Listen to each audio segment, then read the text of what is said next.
ज्ञानतिमिरन्दस्य ज्ञानाञ्जनाशलाकया चक्षुरुन्मिलितं येन तस्मै श्रीगुरवे नमः।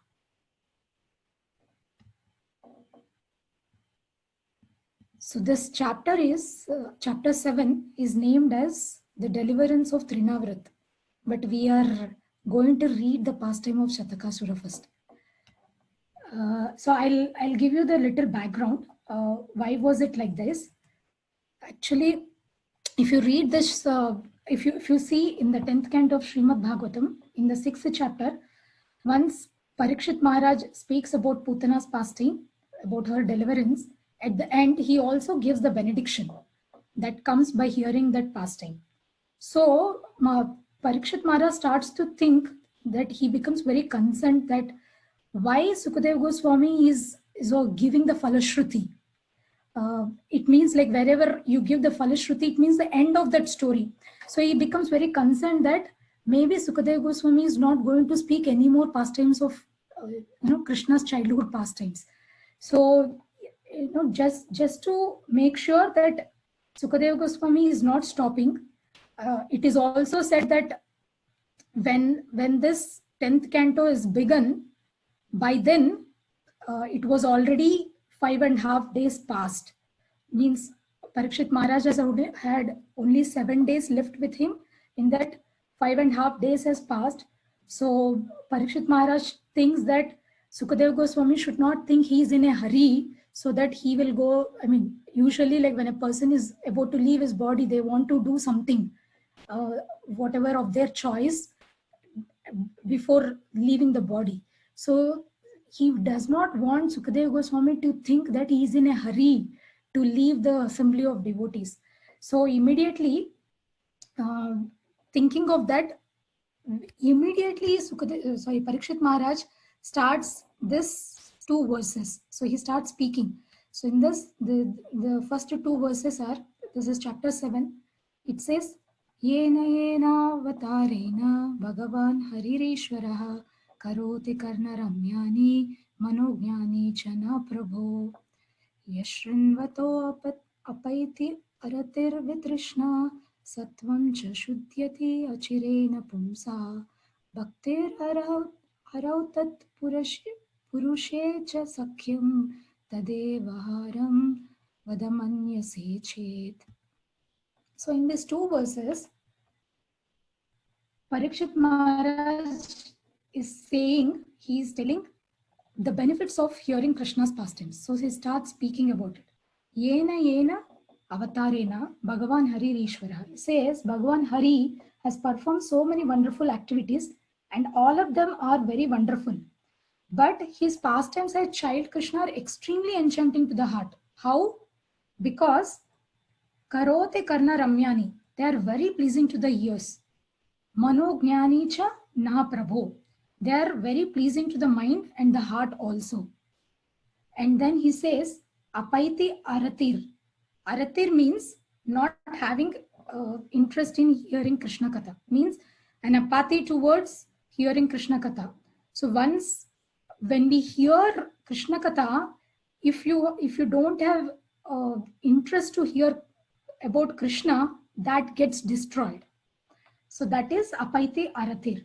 Then he says Apaiti Vitrishna, means although we are hearing Krishna's pastimes, sometimes we may not find them very tasty. So that lack of taste or whatever distaste we have, that also gets vanquished by hearing Krishna's pastimes. And then he says Sattvam cha shuddhyati achirena, means heart is completely cleansed by hearing Krishna's pastimes. Then Bhaktir Harau. By that what happens? We develop devotional attachment and the service to the Lord. Then Tat Purushecha Sakhyam. Then we develop friendship with other devotees. That friendship also gets enhanced. So this is how one is benefited by hearing the childhood pastimes. So Parikshit Maharaj, he continues and he says, Krishna's childhood pastimes are so enhancing that he speaks in the next verse.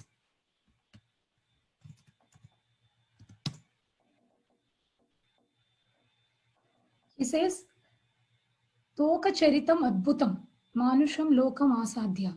So he says like this, Toka charitam adbhutam, manusham lokam asadhya. So he says he has taken birth in this world. And who is that? The Krishna has taken a birth in this world, and he has imitated the activities and behavior of a common child. So there are other pastimes in other incarnations also, like Kurma avatar, Matsya avatar, Vaman avatar. We have heard so many avatars of Lord Krishna, but we may not be able to relate with those pastimes as much as we can relate with Krishna's human-like pastimes. So Parikshit Maharaj fervently requesting to Sukadev Goswami to continue to speak about other childhood pastimes of Krishna. So here, within these two verses, we have one great lesson to learn. So we can see that how Parikshit Maharaj is so eager and enthusiastic to hear about Krishna and his pastimes. So he was making sure that Sukadeva Goswami is not stopping. So he immediately, chanted these verses to emphasize the same thing again. So in the first two verses, he already said what is the benefit of hearing the pastimes.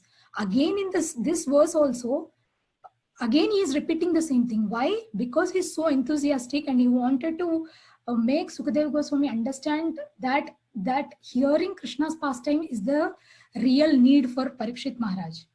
So like this, we can also learn a lesson. Like just like materialistic people, when we see, like if there is a cricket match going on, we see there are people who gets glued to the TV for 4 to 5 hours.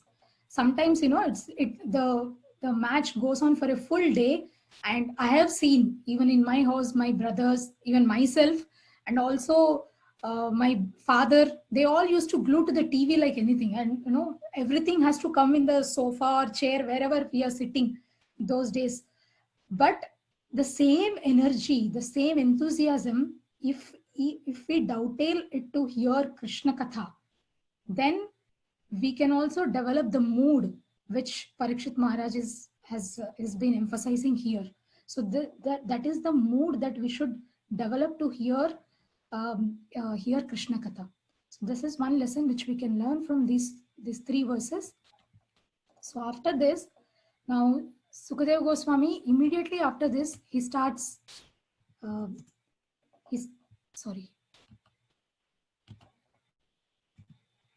So immediately after this, he starts narrating the pastimes of Krishna. So if you look at the chronology of 10th canto of Srimad Bhagavatam, Krishna, when he was a small child, like so many demons have come to kill Krishna. So in that attempt to kill Krishna, we have seen that some of the demons have come into the house of Krishna or near to the house of Krishna to kill him. As he grows older, the demons had to attack him outside the house. Like for example, Keshi, Bakasur, Agasur, if you see, they have attacked Krishna when Krishna was outside in the forest, when he's with his cowherd friends. So, but if you take the case of Putana, she came inside the house. But in this pastime, Shakatasura, the demon comes near the house or just close to the house. Okay, and also in case of Tirunavatta pastime also, the demon comes and takes Krishna out of the house. So we see that demons come in a different form, and as the child is growing, Krishna is growing in age, the demons, they start attacking Krishna at different places. So first let us understand who is this Shakatasura. So Garga Samhita explains that Shaktasura actually he was a demon whose body was made of air. In his previous life, he was a son of Hiranyaksha and his name was Utkach. So this Utkach, once he goes to the hermitage of Lomarushi and he starts cutting down the trees. It's just he was doing it for fun. There was no reason for him to cut the trees, but he was just doing it for fun. So when he was doing like this, Lomarishi, when he sees that so many trees in that ashram has been cut simply just for sake of sense gratification of Utkach, he becomes very angry. and then he starts cursing. So he curses Utkach, saying that now you are able to cut the trees because you have a strong body, and since you have a strong body, you also have pride in that body. So because you are because of the pride of your body, you are able to do such sinful activity. So I curse you that you become a demon having no body. So immediately after being cursed, Utkach comes to the senses and he starts asking for forgiveness.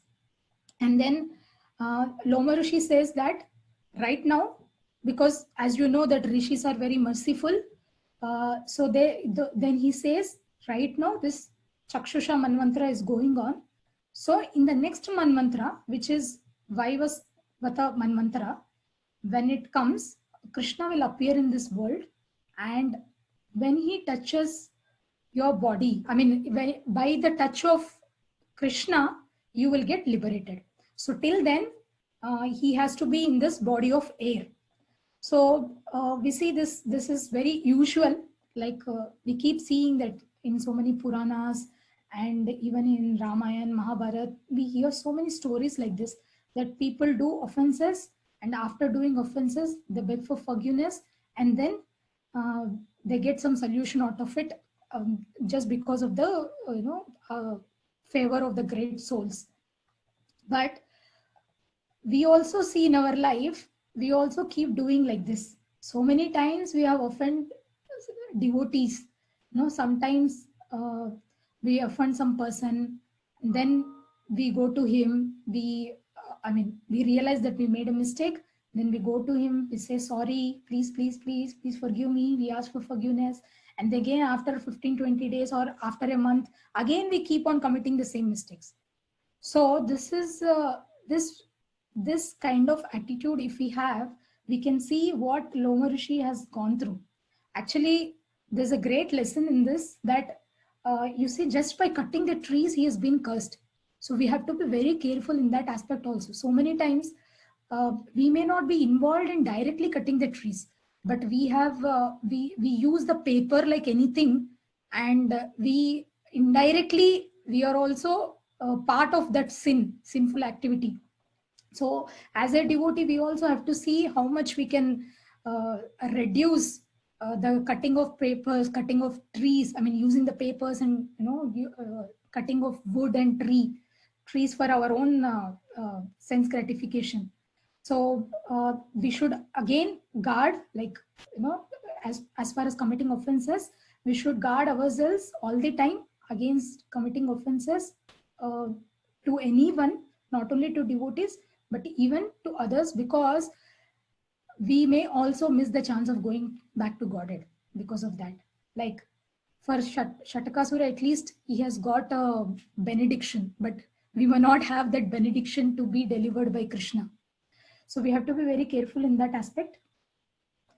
Then coming to this, the killing of Shatakasur, it has happened when Krishna turned 3 months old. So what happened here? So you see here, so actually Yashoda Mai and Nanda Maharaj, they are being loved by each and everyone in the whole Vrajbhumi. Okay, so when Krishna was born, all Vrajvasis were so enchanted by his beauty that they just want to be with Krishna and with Mother Yashoda all day long and all night. So they literally, the gopis would wait for the next day to come. So it is actually Yashoda Maya would get so much, many people keep coming to see Krishna. Every time many gopas, not only like she keeps getting disturbed, not only just because of the uh, gopis, but also the, gopas, even the small kids, they would just come because Krishna was so captivating. So they just want to be with Krishna all the time. So it's a routine that Yashoda Mai would face so much of disturbance, and she would even tell them that, why you people are why you people just keep coming to my house and keep disturbing me and Krishna. But they would say that, what can we do? Krishna is so attractive. So it is even said that when Krishna was born, after that, many children were born in the Vrajmandal. So in the Gokul, when small babies were born, they were so enchanted with Krishna. They also kept their children's name as Krishna. That's how you see one of the Sakha of uh, Krishna as Stoka Krishna. Stoka means younger, to give to differentiate between our Krishna and the Krishna of other gopis. He has been called as Stoka Krishna. So that's how they were very attracted to Krishna and enchanted by Krishna. So here we can see. So what happens that these gopis, they are so much in love with Krishna's beauty that they could not wait for the sunlight to come. So one of the gopis like that, at the dawn, in the early hours of morning, during Brahma Muhurta itself, she goes to the house of Yashodamai and she knocks the door. And Yashodamai is very surprised. Who is this early in the morning in so much Brahma Muhurta? Who had come to our house? So she goes and opens the door, and she is that one gopi standing outside.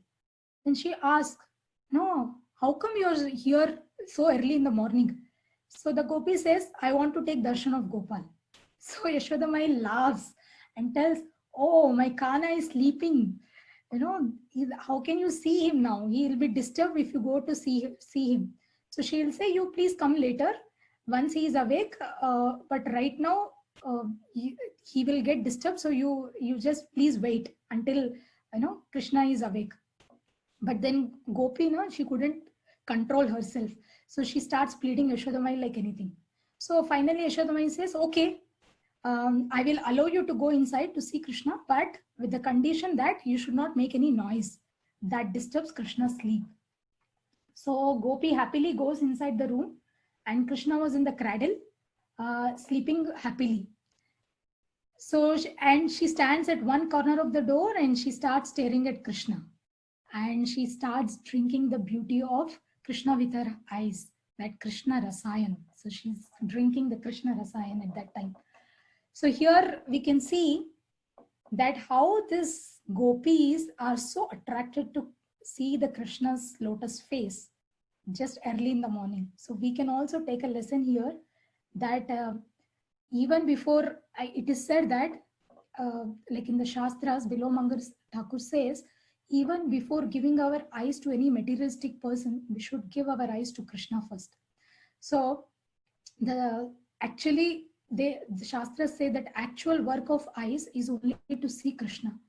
But we also have many duties in our life to do. So what can we do? So how we can purify our eyes? First thing is by attending Mangalarti. So, that's how we have Mangalarti in ISKCON. So as soon as we go there, first thing is to take darshan of the lordships. So we can see the lotus face of the Lord, lotus feet of the Lord, the whole body features of the Lord in the Mangalarti. And if that is not possible, like in this COVID situation, we can't go for Mangalarti to the temple, but at least we should develop a habit of seeing Krishna either in the photograph or your own deities, whatever is possible, as soon as we get up. So as soon as we get up, the first darshan what we should take is either Krishna's lotus feet or Krishna's lotus face. Then our eyes gets purified. So in this way, we can try to cultivate this habit of seeing Krishna at least in whatever way possible from our side. So this gopi, when she is looking like that, staring at Krishna, suddenly Krishna slightly turns to his side. Immediately that gopi becomes very excited and she starts shouting.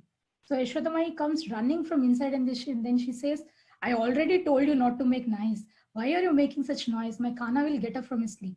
Then the gopi says, "I saw Krishna turning. I saw Krishna turning." So then everyone in the Nanda Bhavan, by her scream, everyone will get up. And they rush to the room of Krishna where Krishna was sleeping. So Yashodamai becomes very happy hearing that. And she says, "Okay, let us organize a festival or a celebration." Actually, it is said that uh, uh, every phase in the growth of a child is the moment of joy for the parents.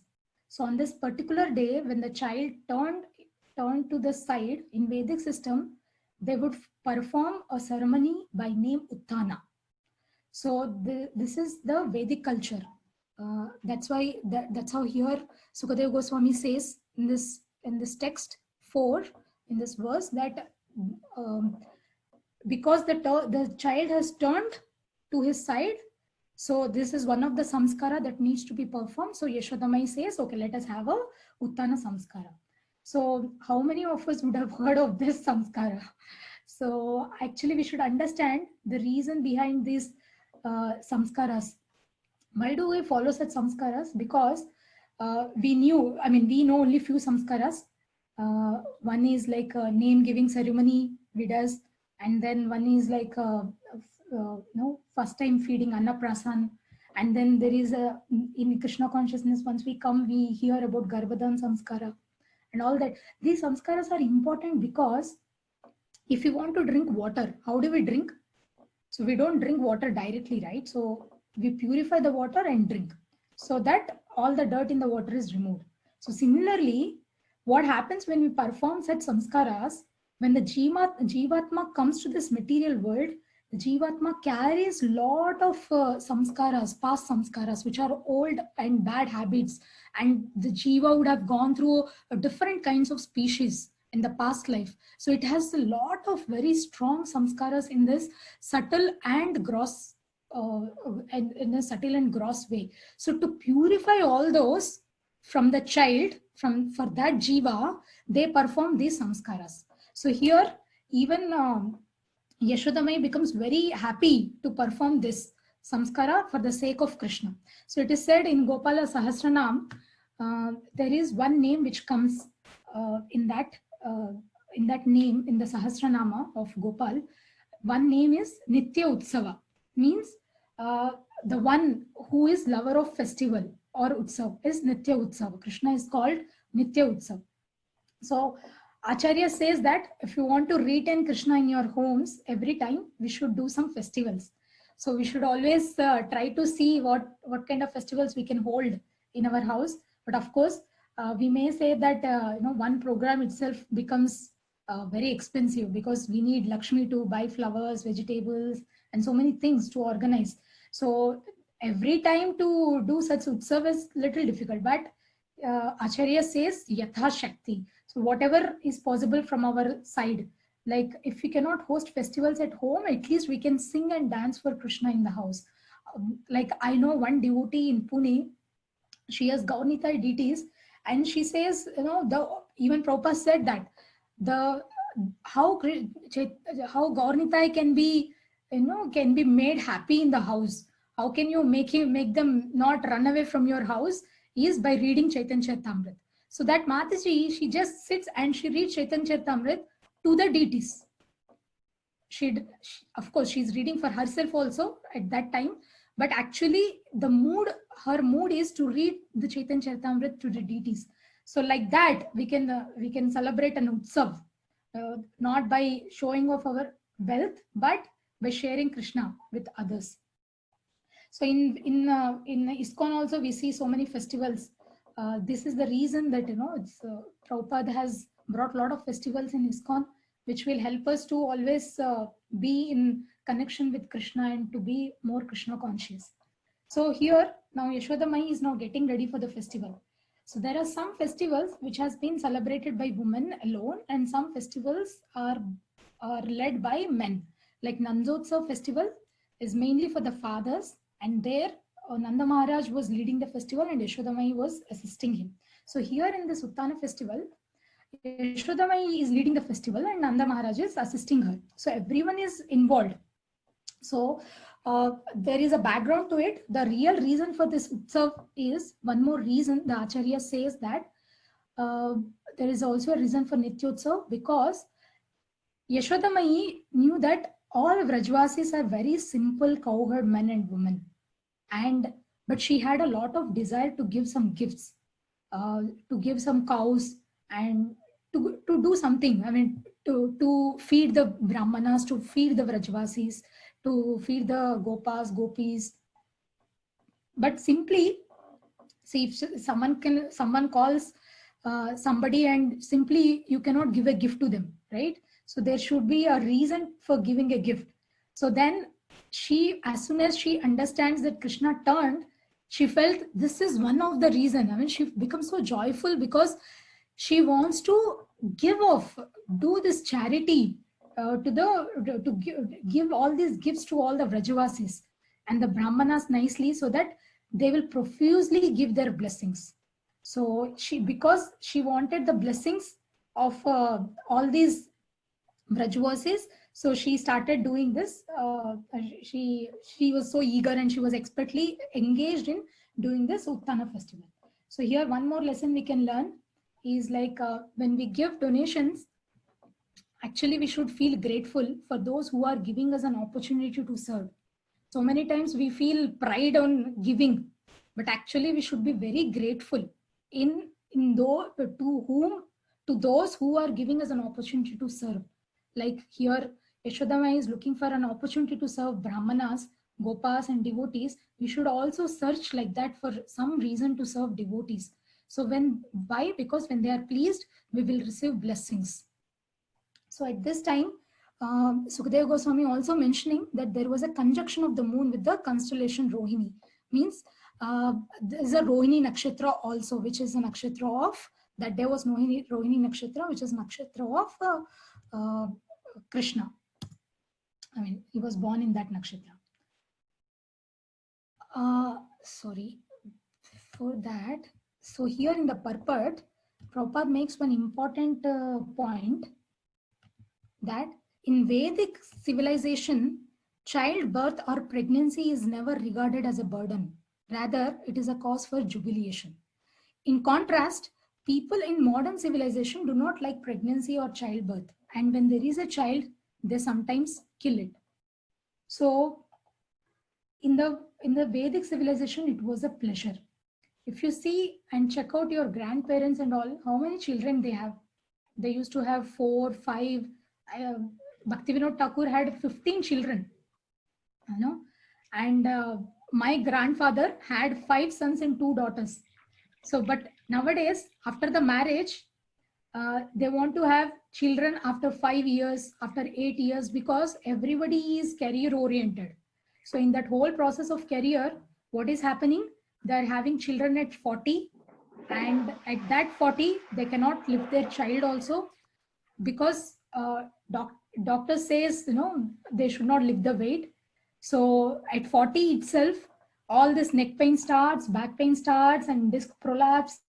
All these are happening, which used to happen in the age of 50. So these are all these advantages, and also the child is seen as so much of burden. Sometimes mothers take maternity leave and for staying at home with the child, but they don't feel pleasure at all. They just go crazy, so much so that they are just waiting for the husband to return. So when the husband comes home, wife just throws the baby to the husband. So looking, I mean, she says that whole day I took care of him. Now you take care of the child. The child does not understand. Am I a child or relay baton? It is like that, like a football or a volleyball. He's been played. So this is one aspect which we also have to think to. I mean, just not to lose our focus of our Vedic civilization, because now with the life, now we see that the life expectancy has been reduced to 60 almost, and people are having children in 40 only. So, and because of the late marriages and late pregnancy, they want to have a single child. So what is going to happen in the future is, with single child business, whatever people are doing, the relations called as uncle, auntie, atya, mama, kaka, kaki, they all are going to disappear from our Indian culture. So they will not, the child will not have brother, so he does not have mama, he doesn't have sister, so he does not know mami, mausi. People at one point of time, the culture will degrade to such a situation that people will forget these words, like mama, mami, kaka, kaki. So it is our responsibility, not only as a devotees, it's just a feed for the thought, that feed to thought, like for for your minds to thought, like to think like how what we are doing in this day and age to keep up our Vedic civilization. This is one thing which we can, which Prabhupada is mentioning, so we all can think about it. I'll not go more into it. So, so now what happens during the samskar when Krishna starts turning there is a after this, like the function starts, the function is has started, and there was a nice feast, and after, like, the Krishna was bathed and there were brahmanas chanting the Vedic hymns there at that time. And when he was hearing the Vedic hymns of brahmanas, Krishna fell asleep. So you see here, after completing the bathing ceremony for the child, Mother Yashoda received the brahmanas by worshipping them with proper respect and giving them ample food grains and other eatables, clothing, desirable calves and garlands. The brahmanas properly chanted Vedic hymns to observe the auspicious ceremony, and when they finished, Mother Yashoda saw that the child felt sleepy. She lay down on the bed with the child until he was peacefully asleep. So here, Mother, when the Vedic hymns were being chanted, the Krishna fell asleep. The moment Krishna feels asleep, the Yashodamai observes it, and she silently will lay him on the bed until he was completely asleep. So this is very, we usually also see that this is very meticulously followed even today. When the child sleeps, there's a stunning silence in the house. So immediately people also put their mobile phones, even the, doorbells, everything, they keep it all silent so that, the child gets a good sleep. So there was so much happening in the house of Yashodamai that time, because as you see here, there is Vedic mantras being chanted, and there are people who are decorating the house. There are some devotees who are singing. There are some who are dancing. There are some who are packing the gifts. There are some who are cooking the feast. So much is happening, and there's so much of noise all around. So Mother Yashoda thought that, where should I keep my baby? Because if she keeps the baby inside the house, he will get up. So she thought, okay, let me just make the baby sleep under a cart. So there was a cart which is called Shakata. The cart in Sanskrit means Shakata. So usually these carts are like placed in the courtyard of Brajavasis, in the backyard. These are actually mobile storage rooms, like how we have some store rooms in our houses. So these are all actually storage, mobile store room, where all storage things are kept on top of it. Very heavy things are kept, which are not being used. And why they have kept on the cart? Because usually Brajavasis would frequently move from one place to another place. So for them to arrange again back onto the cards, everything, it becomes difficult. So whatever heavy things, whatever which they are not using for long, they would just keep it on the cart. And then it was underneath that cart there was a bed, and Yashodamai put the Krishna into the sleep. So when there are so many people coming, usually we get disturbed, right? Like when the guests are coming, we get disturbed. So disturbed in the sense, like Yashodamai is so engrossed or absorbed, because Yashoda is so expert. She's very expert in serving anybody. So she was so expert that she was completely absorbed in that Uttana festival. She was busy receiving the guests, worshipping them with all respect, and offering them clothing, cows, garlands, and grains and gifts, etc.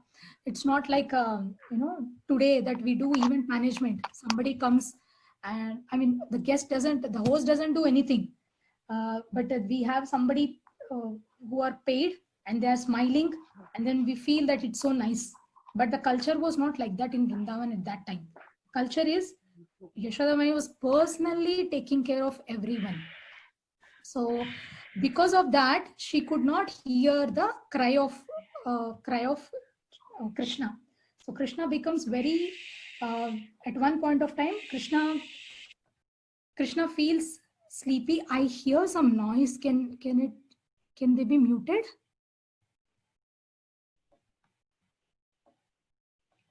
Okay, thank you. So the culture in Vrindavan was like Mother Yashoda was personally looking after everyone and everything. She was personally seeing whether every devotee, every Rajwasi is receiving the prasadam, is getting their gifts. But in the whole process, what happened? She forgot to feed the Krishna. So at that time, this demon who is in the form of air, the body of air, he comes. He was actually deputed by Kamsa to kill Krishna. So he comes there and he sees that Krishna is sleeping under the cart. So he thinks that, okay, let me just take the shelter of this cart. So that's how he goes inside the cart. And that's why his name is, the demon name is called Shakatasura. Otherwise, he's just an Asura. He's just an Asura who is a demon. But hello. Hare Krishna. Hare Krishna.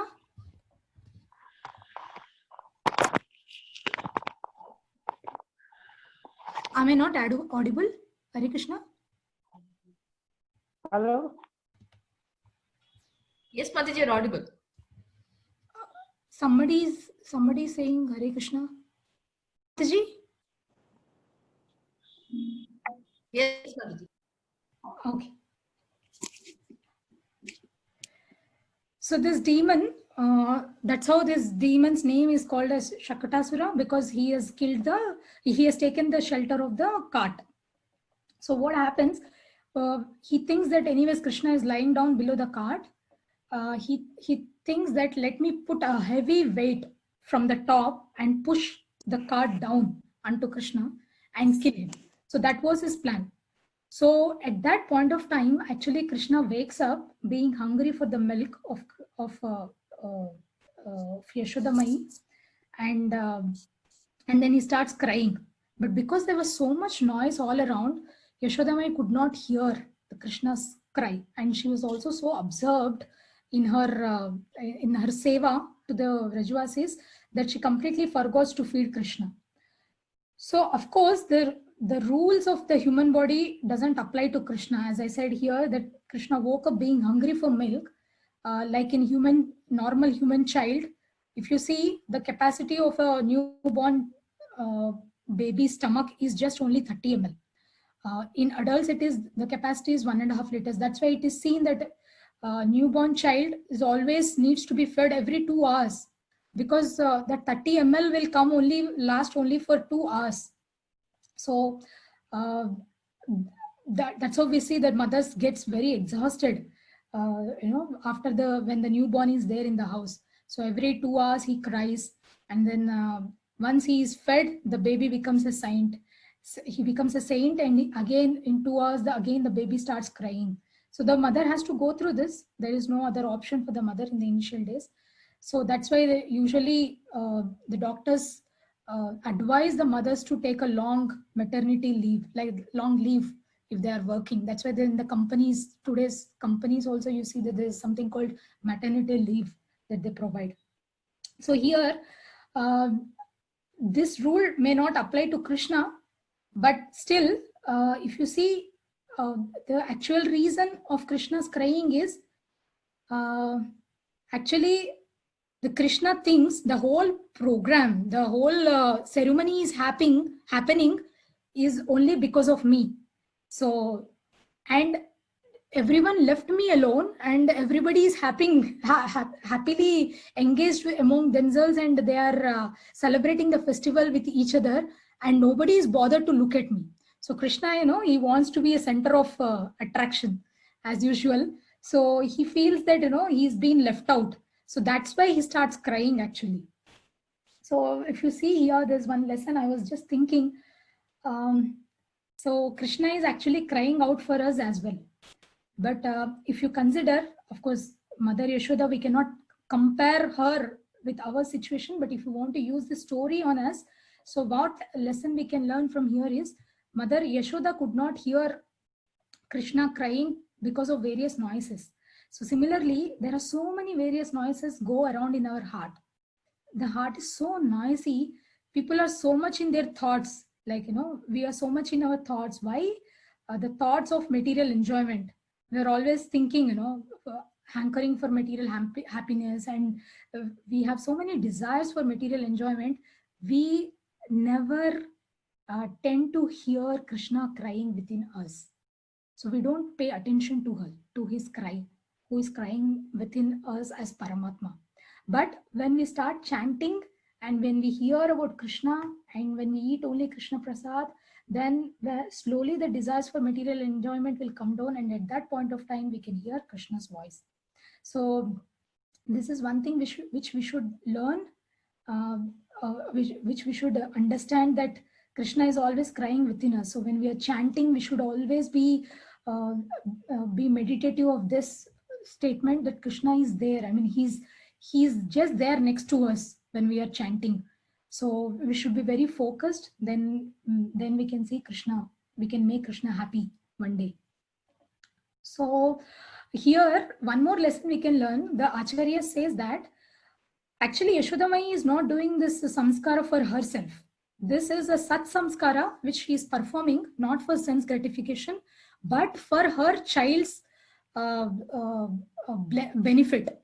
So to get the blessings of Vrajavasis for her child, she is doing this samskara. But even such an act, Krishna is rejecting. Because she rejected Krishna. Rejected Krishna means she is not taking care of Krishna. She has left the Krishna all alone. So even that activity also Krishna doesn't like it.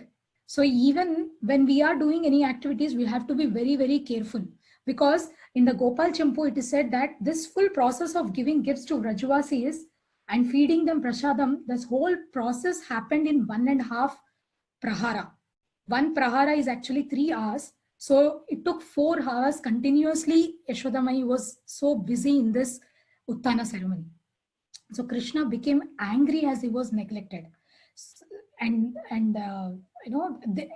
we also have to see, when we are doing any activity, if you are not keeping Krishna in the center, then it is of no use. The Krishna doesn't accept it. So we have to be very careful that we should not neglect Krishna in whatever activities we do. So this is one lesson we can learn. And because he was neglected, he was so angry. So what did Krishna do? He just, in an anger, he threw his legs upward. So when he threw his leg upward, this was a havoc that Krishna created just by one kick. So he says, Lord Krishna was lying down underneath the handcart in one corner of the courtyard, and although his little legs were as soft as leaves, when he struck the cart with his legs, it turned over violently and collapsed. The wheel separated from the axle, the hubs and spokes fell apart, and the pole of the handcart broke. On the cart, there were many little utensils made of various metals, and all of them scattered hither and thither. So this is the havoc that Krishna has created by kicking, just by one kick of his leg. So why it is mentioned, there are so many things that we can understand from this verse. So first thing is Sukadeva Goswami mentioning here, especially about the Krishna legs were as soft as leaves. So why is that he's saying this? It's because Sukadeva Goswami does not want us to think that Krishna's feet were very strong or heavy. His feet are tender. I mean, he's just like a baby's feet, newborn baby's feet are so tender. So Krishna's feet were also tender. They did not become like heavy or very strong. Just like, once Srila Prabhupada in the West, he was to his disciples, he was narrating the story of Krishna lifting the Govardhan. Like he said that, Krishna was 7 years old and he left the Govardhan with his left hand, with the, little finger, all that. Once he narrated the whole pastime, so one of his disciple, he started painting a picture. He painted the picture of that pastime and he showed to Prabhupada. And Prabhupada laughed at it, because in that picture it is like the Krishna was a little baby of 7 years old, but his hands were so strong. I mean, it's like a WWF wrestler's hands. It was like that. So it was depicted that way. So Srila Prabhupada corrected them, saying that actually Krishna's hands are very soft like butter. They are not like this. So with that soft hands itself, he can even lift the Govardhan mountain. Because the disciples felt when Prabhupada said it's a mountain, to lift the mountain, the Krishna's hand has to be very strong. So they depicted that way. But actually, Krishna is so tender. So when gopis also, they always say every morning when Krishna goes to the forest, they keep saying that every that time they say every moment of separation from you is like a yuga. That's what they say. And they also say it's not only just the agony of separation for us that we are feeling when you go away, but we are also having an agony that what are you going through? Like it is said, Narina Sundaram Nathate Padam. So your feet are like beautiful lotus, soft and tender. And when they are soft, tender, they are being pierced by twigs, thorns, pebbles of Vrindavan. So it is ripping a Brajvasis apart, their hearts. So they are saying that we cannot bear it, Krishna. So that's how Krishna's feet are so tender, but they have extraordinary power. So to describe this, Sukadeva Goswami is mentioning that legs were as soft as leaves. So here, also in the Purport, Prabhupada mentions, Srila Vishwanath Chakravarti Thakur explains the difference between Krishna and his other incarnations. Why he is mentioning that? Because to mention, to emphasize that Krishna does not need to strain to kill anyone.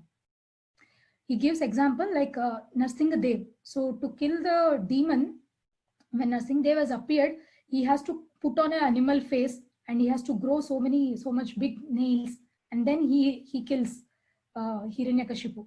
And when he comes as a Vaman Dev, he has to push his legs up. So there's so much of strain there. And then he has to strain himself and touch the head of the Bali.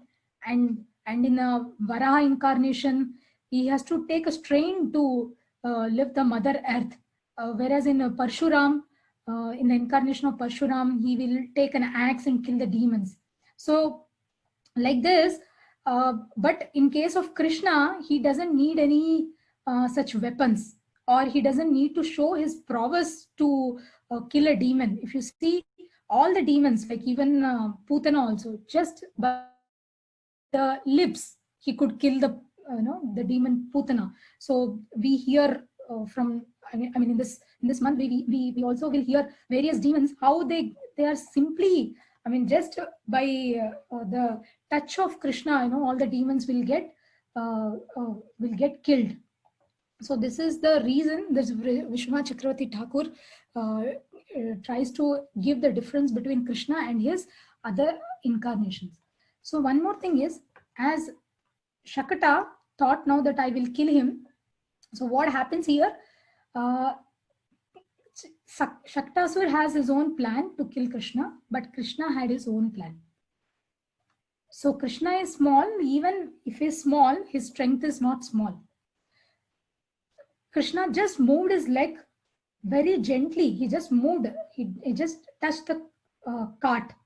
As soon as it hit the cart broke apart.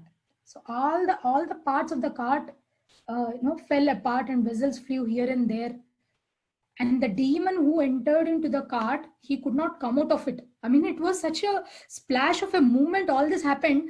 He did not have, even he could not conceive that he should just come out of the cart to save himself. So in a momentary kick of Krishna, the demon got, the demon whole body got shattered. The demon's body got shattered, and the demon died then and there. So this is one of the biggest feat which Krishna has showed by kicking this cart. So here there is a Vaishnava Toshini remarks like how does this happen? Here Prabhupada mentioned about this, that usually somebody has to, Krishna is actually not above the cart, he is under the cart. So there's so much of difference, so much of gap between the cart and Krishna. How is that Krishna is able to touch the cart? It was because this demon, he was putting pressure. As soon as he, took shelter of the cart, he started putting the pressure, and with that pressure, the cart slowly is come down to the level where Krishna can kick. So that's how the feet of Krishna could able to touch the cart. So this is what Vaishnava Toshini describes. And there's one more lesson over here for us. Here Krishna was kept below the cart and not the above, as I said. And also, if we keep Krishna as a center in our life, there is no opportunity for Krishna to kick us. But when we become engaged in Maya, we keep actually Krishna below the cart. Means actually we keep Krishna behind. And we start making our own plans, and then we think that our plans are working. Like Shatakasura was making plans and he thought that his plans will work. But within a moment, Krishna can, turn the plan out. So he can send some tsunami in our lives and everything gets finished. So unless we keep Krishna in the center of our life, or we should not keep Krishna behind or Krishna below. So we should keep Krishna in the center of our life. Then we will be under the safe shelter of Krishna. Otherwise, whatever plans we make, it will go upside down. So then in the next verse, we see that once this happened, there was a big sound that comes, and then with this sound, all the Brajvasis, they just become alarmed. What happened suddenly? There's so much of noise that comes. Then Yashodama thinks that what happened to my Kana? So when she sees that all like the Krishna is kicked, and then he's still saved, but he was crying. So as soon as the gopis and the gopas, they saw this, they just they come and they take the Yashodamai takes the baby in her hand and she starts feeding Krishna. And the gopas and gopis assembled there, they keep on wondering, so many days, so many months, so many years this cart has been lying here. It was not unknown to Yashodamai that it is, that cart is, she has been seeing for so many years there lying. So she would not even have got even an inch of a doubt that there is going to be some danger with that. So when Yashodamai saw that, they could not able to understand. It is they think that it is inconceivable that somebody can come and try to kill Krishna like that. So immediately there are some boys who are the children who were witnessing this pastime. They say to gopas and gopis that the Krishna kick, and because of his kick the demon fell off and the whole utensils fell off, all the vessels fell off from the cart, and it started everything started ripping apart.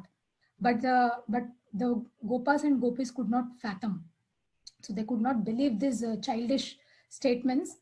And immediately Nanda Maharaj says that the brahmanas needs to, he says that maybe somebody is trying to attack my son, so please chant some Vedic mantras. So immediately they'll start performing again a ceremony where they do a fire sacrifice to appease the bad planet.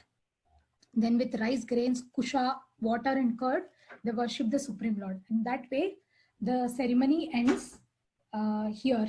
And we see that after that, the Brahmanas were nicely fed and they were given charity.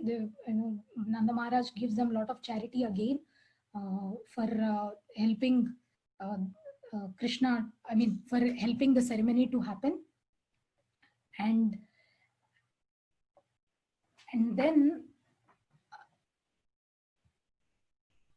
yeah, so they profusely, the Brahmanas, they profusely bless Krishna after this episode. So this is where the story ends for this Shakatasura, but actually the story begins now. There are Bhaktivinoda Thakur in Krishna Samhita book, he describes what does this Shakatasura demon represents. He says that it represents a load carrying mentality, means carrying the cartload of bad habits. So we see that we have a particular old and bad habits within us, right? Like all of us have that. So it's very difficult to get rid of, especially bad habits. Good habits, we get rid of them very easily. But again, to cultivate the good habits, it is very difficult. But bad habits, we become very ignorant of the bad habits. And if we have any good qualities also, we take pride in them. So this is one of the obstacle in our advancement of Krishna consciousness. So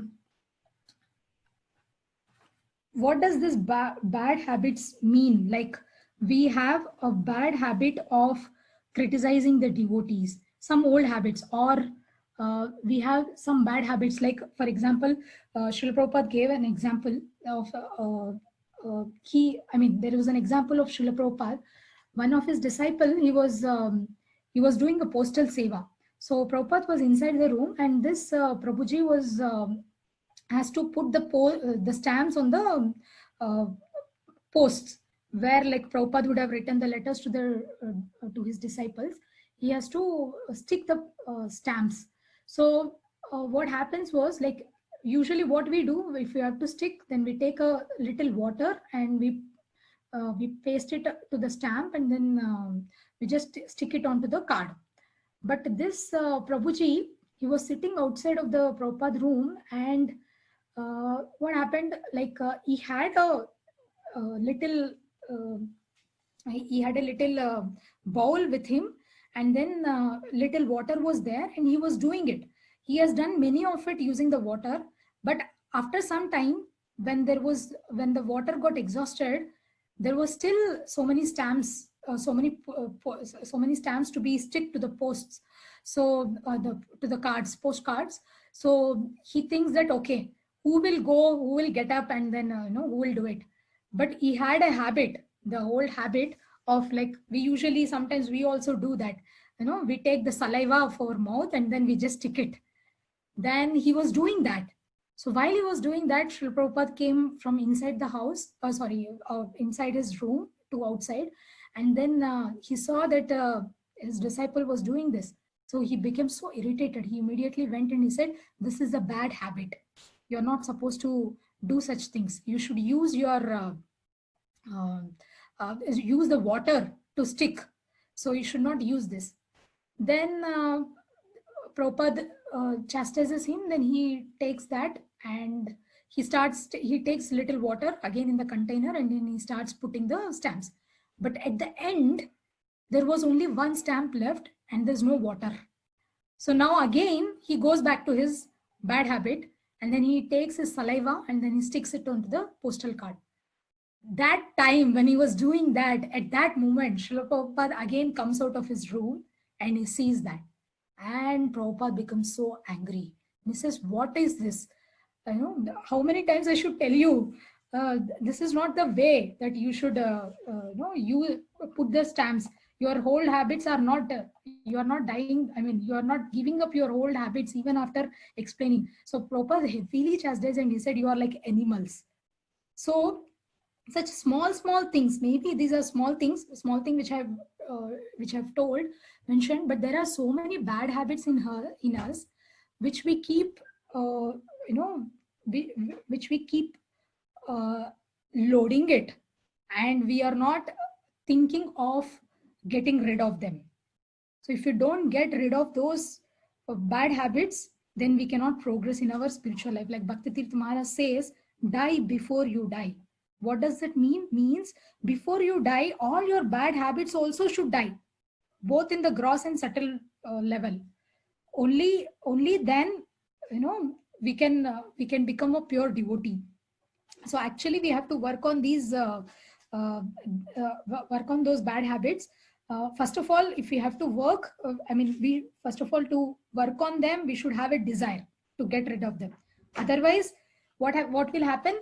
We just they just not only remain stagnant with us, but over a period of time, if you just keep it like that, it may even increase. So Bhaktivinoda Thakur says that by meditating this pastime, Krishna, how he has kicked, he has a power to, with his capacity, he could kick the cart like that. He can, if you meditate, if you have a bad habit, and when you start meditating on this pastime of Shatakasur, then Krishna has a power, will give a power to us to remove those bad habits. So we can become free from these material conditions, and we can come closer to Krishna, not having bound them by going through this repeated birth and death, by repeated cycle of birth and death, but we can come out of it by hearing this pastime. Also, one Mataji very nicely said that actually, what does it mean by carrying the load? So it is also that like a businessman, if you see a businessman, he has a load there, right? He has a mentality, he has some behavior, so many things he has. So even a mother, if you're a mother, here there is a mentality of a mother, and there's a whole load, and there's a behavior associated with it. So being a mother or a businessman actually is not a bad thing, but what happens is, in that role, we forget actually that our identity. We forget our own real identity, and we take burden. We take burden of being in that role, and things that we are the controllers of that role. This is where we should really become very aware of that. We should think that whatever we are doing in every activity, we should be in a role as being a servants of Krishna. So when we should not be a load carrier, but essence seeker. So what does that mean? I'll just speak one story about this. There's a nice story where I came across that one Maharaj he was a GBC in Australia. So once he goes to a temple in Australia during the Sunday feast time, and he goes to take darshan of the deities. When he goes to take the darshan of the deities, he sees that there is so much of stinking smell that is coming from the drain as he passes through the deity room. So he goes, he takes darshan of the deities, and he gets up. After that, he goes and he asks the temple president, what is the smell? Where is the smell coming from? Then the temple president says, oh, this is coming from the drain. Sometimes it gets clogged, and because today is Sunday, there is no plumbers who can come and clean it. So it has to be like this. So we have to bear with it. But that sannyasi, being he did not forget his identity. Being a sannyasi or a very responsible person, what did he do? He was supposed to give a class. He said to the temple president, you go and give the class. And he went to the room. He changed to the gamcha. He came down and he cleaned the drain. He could not take it that he said that how can we keep Krishna, Radha and Krishna in such a filthy atmosphere, in such a place where there's so much stinking smell is there. So he felt that being a servant of Krishna, how does it matter if you're cleaning a drain or if you're sitting and giving a class, a Srimad Bhagavatam class in the temple? It doesn't matter. The identity of being a servant is the most important thing. So with this example, it is, I try to make it clear the both sides of the coin. What does that mean by not being a load carrier, but being a essence seeker? So this is one thing. And the second anartha, which Shakatasur represents, is lethargy. So if you see, Shakatasur is the only demon which took a form of a being. Okay, there is something called Jada and Chetana. There are two kinds of beings. Jada is unconscious, like chair, car, like that. And Chetana means conscious, like living beings. But if you see the other demons in Krishna Leela, they have come and assumed some form of the other. But just, you may say even Trinavarat, he's also strong. But if you see, Trinavarat is filled with energy and motion. Whereas this Shatakasur, there was just one cart lying there. Okay, let me just go into it. He was not doing anything. He's just making use of whatever thing is available. So he's actually he is a representative of lethargy. So this lethargy is the one of the opposite nature of the soul. Soul is very, very active, and this lethargy is the opposite of that opposite of that quality. So in Kali Yuga, everyone faces this issue that we are very, very hyperactive in material things, and we are spiritually inactive. So Srimad Bhagavatam also characterizes this, the people of Kali Yuga as Manda Sumanda Matayo.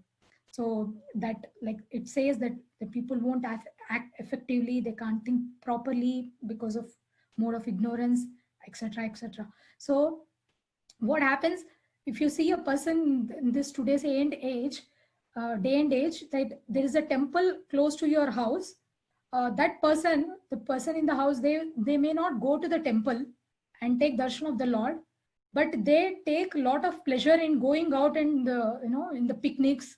They take so much pleasure in going out with the friends, for the movies, to see a Eiffel Tower, whatever it is. So many plans they make. So they are very, very active in that, but they don't show any activeness in the they show a lot of activeness in the material things, but they don't show any activeness in the spiritual things. Why that happens? Mainly because of attachment to the material things. But why are we not able to do spiritual activities just like them, how they are attached to the material things? Why we are not able to do spiritual activities with so much enthusiasm? Because there is no emotional connect. There is no emotional involvement for us. There is no personal commitment. What happens when there is, if you are given a service, if you don't feel emotional connection either with the service or with the person giving the service or with the object of the service, we won't be able to do that seva. So it doesn't last long. So that's why we become very, very lethargic. So when a service is being given, you can either think like, if somebody asks you to make garland for the deities, so some may think, yeah, deities are so sacred, I want to serve them. So there is an emotional connect there. So because of that connection, they are able to do the seva.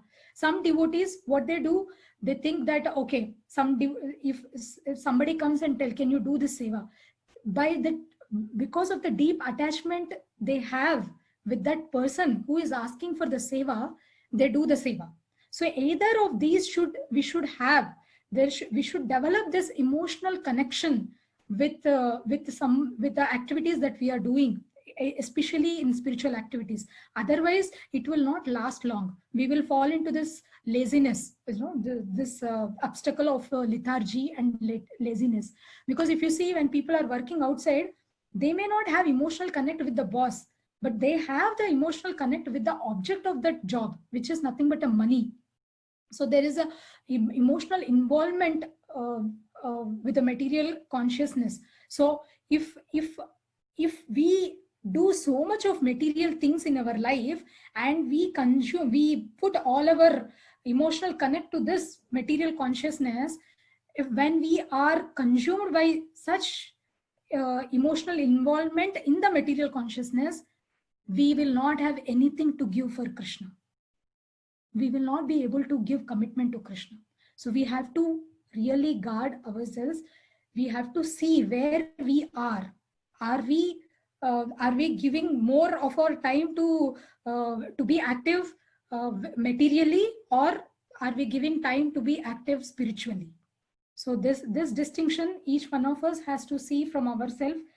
We have to gauge ourselves, and we should try to overcome. One of the way to overcome is, Prabhupada says, is by association of devotees. Why? Like, if you feel very, some of us may not have an inclination to read Shastras. I am giving an example. If you feel very boredom to read Shastras, then immediately we need to catch hold of a person who has a taste in reading Shastras. Then when we sit with them and when we read, we will also get that encouragement. We will also understand, oh, there's so much of rasa in this. So that's how we should be able to we should be able to make advancements. So we should always seek association of the great souls who has these qualities, who can encourage us, and who can also uh, they can also help us to come out of these anarthas. Okay. Encourage, and also who can engage us. Sorry, I was trying for the term. So we have to seek association of those devotees who can encourage us and who can engage us in the right devotional service in a right way, so that we are properly engaged and not become victims of this boredom.